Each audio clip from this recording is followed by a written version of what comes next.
My jealous wife has been starving my daughter on purpose. I felt that my daughter's wishes were disregarded.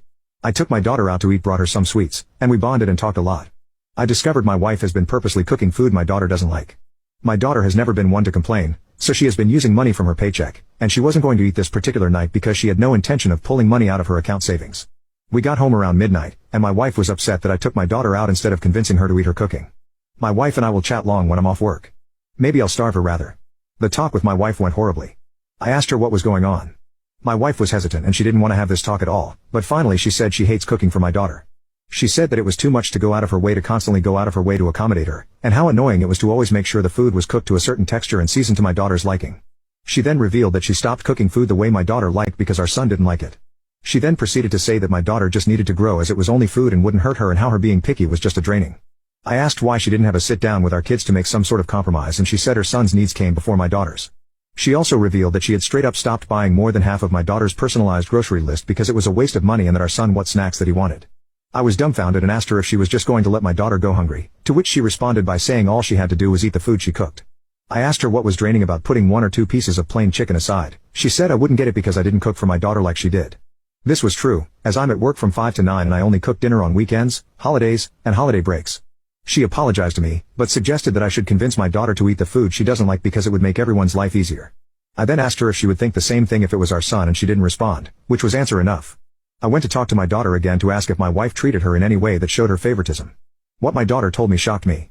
She said that whenever she didn't eat my wife's food, she would call her a fatty. And that she should stop eating altogether then because she looks like a pig. Mind you, my daughter is skinny and still eats healthy. She also pinches her a lot randomly to the point where she bled.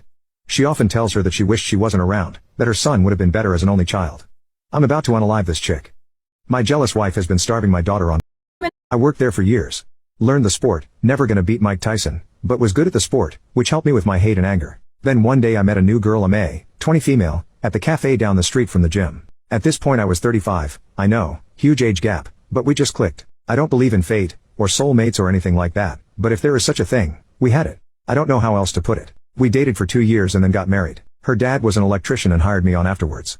I think mostly to know I would be able to support his daughter and know I was doing right by her, but also in case he needed to keep me in check. He never said this, but as a dad, I get it now. Well, 15 years later we are still together with 4 beautiful daughters.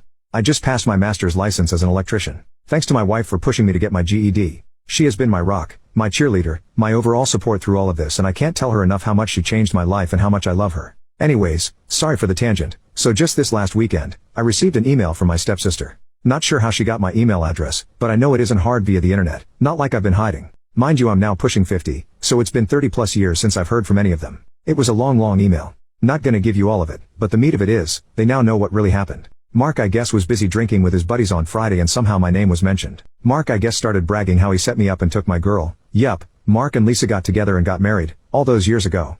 They were all laughing hoping I passed away on the streets. Bunch of rude and vile stuff. Guess he forgot Lisa was there and she heard it all. So she called my stepsister to let her know, and so Emily spent all weekend trying to find me. Like I said, the email was long. Short of it is, they want to apologize face to face, although it was already said in the email multiple times, and want to make up for lost time. I'm however indifferent to the idea. Like, I have no ill feelings towards her, she obviously was young and had no real say in the matter. But with lots and lots of therapy, I learned to let go of that hate and anger and to let go of them. As well with all the love I receive from my wife, kids and in-laws, it's all I really need. I'm of the idea of just deleting the email and moving on like nothing happened. My wife thinks I should at least respond, even if to say something snarky like, thanks for finally believing me, only took over 30 years. Did I mention my wife has a mean/petty streak to her? Lol. She's awesome. Guess I'm not asking for advice, just wanted to share my story. I worked there for years.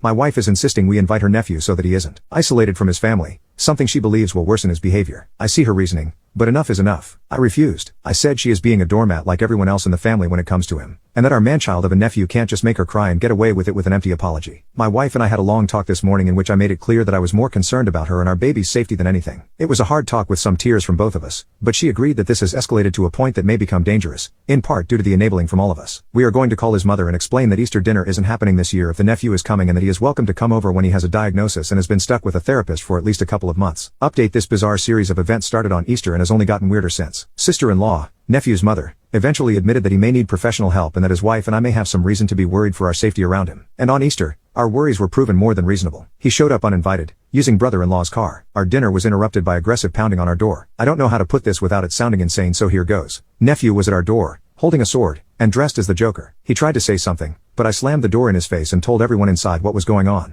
Chaos, predictably, ensued. Brother-in-law, a generally calm guy who I have never seen freak out or get angry, turned beet red and went outside. He ended up literally chasing nephew around our house, screaming at him, in an attempt to get him to leave. Neighbors came outside and sister-in-law went into damage control mode, talking down one concerned neighbor from calling the police somehow. He dropped his sword in the chase and brother-in-law tackled him on our front lawn. They got him into sister-in-law's car somehow and they left with him. Easter dinner was ruined. The wife was in tears. I was so mad I was shaking. The good news is that this was a wake-up call for sister-in-law and brother-in-law. Under threat of them withdrawing financial support, nephew has agreed to seek therapy and surrender access to his Tumblr blog, which he previously would spend hours a day posting on. His mother went through it and found a lot of alarming posts, including content about his hatred for women, screenshots posted of his text exchange with my wife with captions bragging about his hurtful behavior, and several disturbing fanfictions with violent sexual content. They believe his being too online is worsening his behavior and are hoping that limiting his access and forcing him into therapy will help. My wife is insisting we invite her nephew so that he isn't isolated from his family, something she and dress I wanted her to wear as the matron of honor. My spineless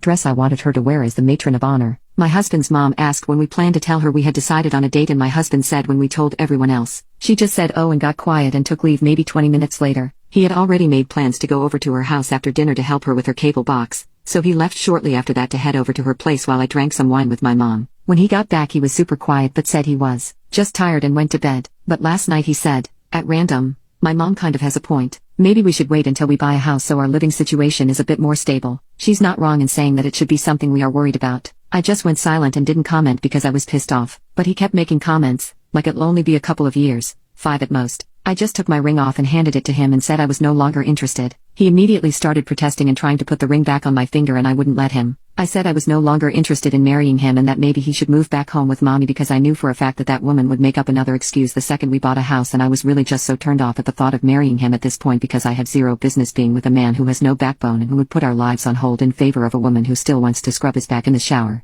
She has not said she wants to scrub his back in the shower, but she often talks about how she had to help him shower for months when he was 16 because he broke his leg and as the story goes, he told her he didn't want help and she forced it. And it's even weirder that she still talks about it like it was a fond memory to see her 16-year-old naked. He's crying at this point and I'm stupid calm, maybe because I'm over it, and told him I wanted him to leave or I could leave, but those were the only options. He ended up leaving, sobbing the entire time. I do feel bad, I feel gutted. He means everything to me, but I can't do this anymore. His mom has been blowing up my phone with texts, trying to plead her case and I just texted back and said no, it's fine, you won. Now you can have your baby boy back full time, and blocked her number. My friends think I'm wildly overreacting. Dress I wanted her to wear as the matron. My spineless fiancé postponed our wedding 4 times because of his manipulative mother. Now, he's bawling after I called off our engagement and kicked him out. I've been with my fiancé for 7 years and we have been engaged for 3 years. We have gone ahead and tried to do a save the date 4 times now and every single time, his mom convinces him to postpone. It's always well don't you think you have bigger things to worry about? Whether it be our living situation, we are renting and she thinks we should buy first because we aren't stable, or our money situation but we have plenty of money, as my husband is an RN and I'm a lawyer. It's just always something. We planned for a family gathering in my mom's backyard. She has 3 acres and a beautiful pond and it's just perfect, and we are doing a potluck, so it will be a very low-cost wedding. Plus, everyone we know lives within an hour of the location so only giving a month or 2 notice is perfectly acceptable in our case. With all this said, his mom has zero reason to try and sway us against it, but her newest argument is that we need to wait until our daughter is at least 3 so she can be our flower girl. She's 7 months old. Well, in December my husband and I talked and we decided we wanted to get married in August. I told him don't let your mom dictate it and he said he wouldn't and that he was tired of listening to her. But last weekend my mother and his mother both came for dinner and I was talking to my mom about what my spineless fiancé postponed our wedding. My awful family is pressuring me to give my entitled sister my wedding venue because she is pregnant. So, I uninvited them all to my wedding. My fiancé and I have been together for 8 years and engaged for 3. I was doing my PhD program and was juggling planning the wedding. My fiancé took much of that work, but it was perfect because our dream venue was booked until after my graduation. So what we did was book our dream venue for 3 years in advance. It is really a beautiful venue. The only slot we got was in September of this year. However, my sister got engaged a few months ago to her fiancé. They were planning on having a spring wedding next year. They had no venue lined up but had a few vendors lined up as well as a set date. Yesterday our parents invited us to a family barbecue, where my sister announced to our extended family that she was expecting. My grandmother asked my sister if the wedding was still on the set date or if they were going to wait, because of the baby. She said no and that she hoped to move it to September. I thought that we didn't have many out-of-town guests so they could attend both weddings with no problem. Grandmother was happy and asked their sister if she needed help planning such a short notice wedding. My sister then turned to me and said, "That's what I wanted to talk to you about. I was really hoping we could kinda like take your venue. I really cannot stress myself too much with planning a wedding while going to maternity classes, and I think it is so beautiful. It would really mean a lot to me." It went silent, but everyone was looking at me expecting me to agree. My brother-in-law looked very uncomfortable and told her that they had talked about this and that it was not okay to put me on the spot. But my sister just said, "Don't be like that. My sister wants to do what's best for me, so it's no big deal, right?"